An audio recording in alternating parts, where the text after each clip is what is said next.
मैं आपसे अब एक मजेदार बात बोलना चाहता हूं।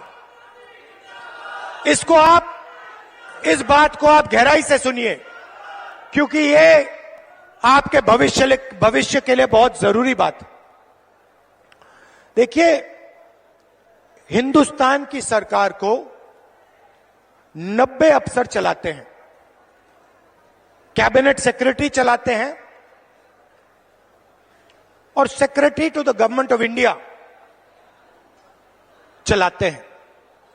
हिंदुस्तान सरकार का कोई भी निर्णय हो, छोटे से छोटा निर्णय, बड़े से बड़ा निर्णय, मनरेगा कैसे बनेगा, आदिवासी बिल कैसे बनेगा, डिफेंस का पैसा कैसे खर्च किया जाएगा, ये सारे के सारे निर्णय अंत में ये 90 अफसर साइन करके निर्णय लेते हैं। भाई और बहनों, बीजेपी के एमएलए और एमपी नहीं लेते हैं।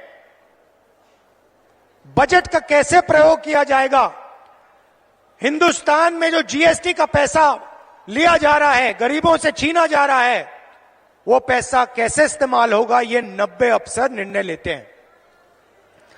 अब मैंने पार्लियामेंट में भाषण में कहा कि 90 अफसरों में से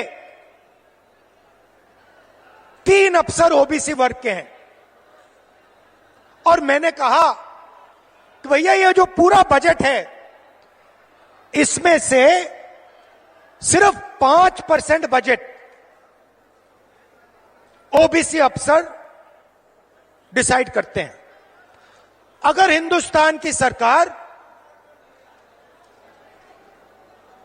100 रुपए खर्च करती है तो ओबीसी वर्ग के अफसर 5 रुपए का निर्णय लेते हैं। अब मैं आपसे सवाल पूछता हूं, मजेदार सवाल। अगर हिंदुस्तान की सरकार 100 रुपए खर्च करती है और ओबीसी के अफसर 5 रुपए का निर्णय लेते हैं, तो आदिवासी अफसर आज कितने रुपए का निर्णय लेते हैं, यह बता दो मुझे। भाई और बहनों, ये हिंदुस्तान, हमारे देश को चलाते हैं। आप मुझे बताइए, अगर हिंदुस्तान की सरकार 100 रुपए खर्च करती है तो आदिवासी अफसर कितने रुपए का निर्णय लेते हैं? जब मैं आपको बताऊंगा, जवाब दूंगा, आप हिल जाओगे। शर्म की बात है।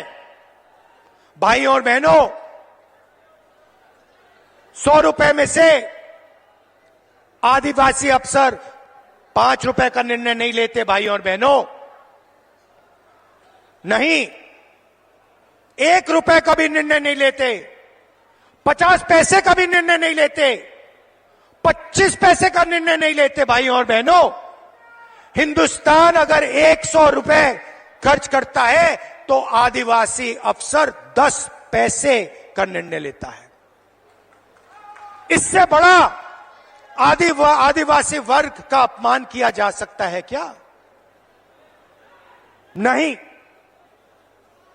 इसीलिए हम सवाल उठा रहे हैं। आदिवासियों को इस देश में आज क्या हक मिलना चाहिए, कितना हक मिलना चाहिए, ओबीसी वर्ग को कितनी हिस्सेदारी मिलनी चाहिए, एससी वर्ग को कितनी हिस्सेदारी मिलनी चाहिए, यह सवाल है देश के सामने। इसीलिए हमने कास्ट सेंसस की बात की है, इसीलिए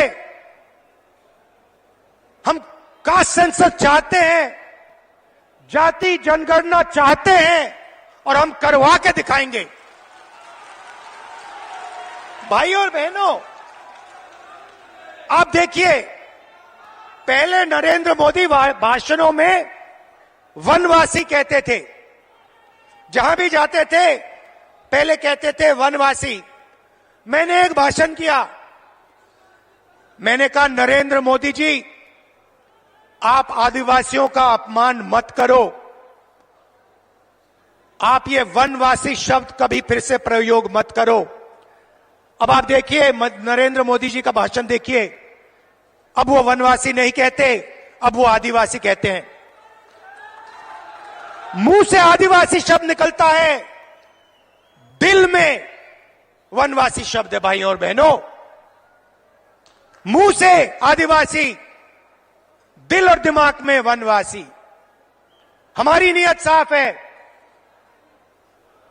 दिल से आदिवासी, दिमाग से आदिवासी, मुंह से आदिवासी, कर्मों से आदिवासी। हम यहां आपको झूठ बोलने नहीं आए हैं। भाई और बहनों, हमारी गारंटी सुन लीजिए। मैंने आपसे कहा था, आपकी जो जमीन है उसका हक आपको मिलेगा। जाति जनगणना की मैंने बात कर रखी, पार्लियामेंट में रखी, हम करवाएंगे। चाहे बीजेपी करवाए ना कराए, हम उन पे ऐसा दबाव डालेंगे, ऐसा दबाव डालेंगे, उनको करना ही पड़ेगा। अगर नहीं करेंगे, परे हो जाओ, हम करेंगे।